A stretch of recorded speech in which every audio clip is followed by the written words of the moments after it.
सानाम को जोहार इन बसंत सोरेन और आपे पे नेले आदिम न्यूज इन नितो मिने냐 मारामुरु तुपुनाई घाट भीमकुंड रे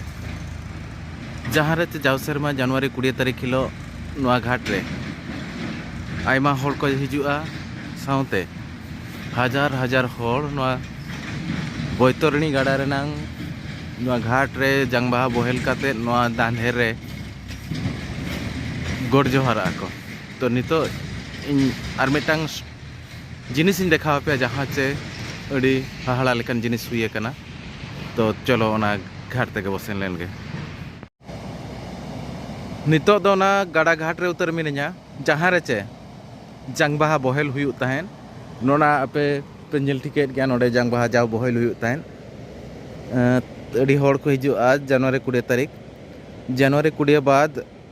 एटा दिन हो बड़ेदा बांग लिंजिन बांग आषाढ़ बंगा बाद एटा दिन हिलो गे नवा घाट रे हेज काते जंगबाहा पे बोहेल दाड़ेया किंतु नेस अड़ी हाहाड़ा जिनिस नेल कना आबो दो हापड़ाम को लैया लिंजिन दा जहाँ रे चे पेया गाड़ा रे बारिया गाड़ा दुलमेट को मा गाड़ा रे और ओना लातारे त्रिवेणी संगम लातारे बो घाट बो बेनाव बांग बा जंगबाहा बो बोहेला नवा घाट चोट रे तेल नदी और देव नदी नवा बैतरणी गाड़ा रे दुलमिट अकना और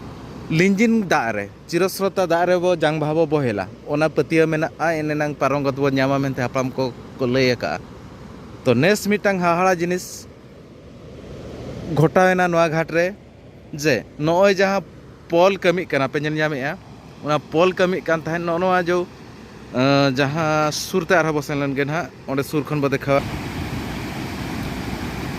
नोआ खन आरहो बेस को बनाव लेआ नॉय जो बा डाइवर्सन रे नितो डाइवर्सन चोट रिन तिंगु आकना नोंका ते दो पूरा को एसेर उतर लेआ हांते रे मिटांग फुकर बांगमा होम पाइप को लगाव लेआ जहाँ फलो रकी नोआ जागा नोआ दा दो नोडे दो हुनंग ना तो तंबा दा गे ताहें को लिंजिन दा नोडे बाय बोलोना सिरजन ठाकुरा आंदे बांगमा मारांग बुरुआ आंदे चोट चांद बंगा आंदे ते जाहो 30 हो बाबो नेला आघाड़ बंगा चे पुस बंगा रे मारांग मारांग दा जपुद तो नेस दो आघाड़ बंगा और पुस बंगा रे बाबार धा जा आका जहाँ खातिर नोना डाइवर्सन जहाँ को बनाव लेआ नोते दा टोटल के बाको आड़ागा कान थाहेन ओना दो हाना ना मांग जगह रे इन हिलोगा चितर को पे उहेर खान जनवरी 20 तारीख का चितर जहाँ पे उहेर खान दो पे नेला का आर पे बाडाय दाड़िया जे ओंडे घायली आय घायलेट खातिर जहाँ नोआ नोते जहाँ तोंबा लेना ओना दा नोंका ते लिंजी पारनम कान थाहेन और नोडे उन जहाँ तोंबा दा ताहे कोआ नोडे जहाँ ठाव रे जंगबाहा बो जबेया सेदाय खन अगिला पारम खन को जबेया ओंडे हुनंग तोंबा दा ताहे कोआ चलो आठना सुरते बसेलन गे इन हिलो जहाँ जनवरी 20 तारीख हिलो जहाँ तीन हर जंगबाहा को बोहेल किया हुनंग ना तोंबा दा रे को बोहेल किया ओना दो मारांग बुरुआ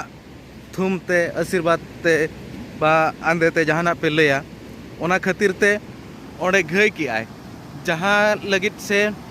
नोंडे नोना नोंडे लिंजी हेजन गया दा और जहाँ तीन आबोरिन नेस को गज गुरम कान हापड़ा मकान को जिलिंग डहार ते को हेलेन ताबोना नोंडे तोंबा दा रे बांग बोहेल काते बांग जबे काते लिंजिन दा रे को बोहेल लेआ ओनोना गे अडी हाहाड़ा अडी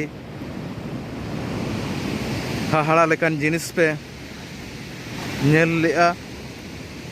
ओकोय ओना पे थीतान तन से उहेरान तन चेपे बांगा तबे नुआ इना प्रयास ओका पे बुझाव किया लातार कमेंट काते पे लैया और कमी हो हरा पे कुसिया कान खान नुआ चैनल शेयर पे सब्सक्राइब पे ताबन।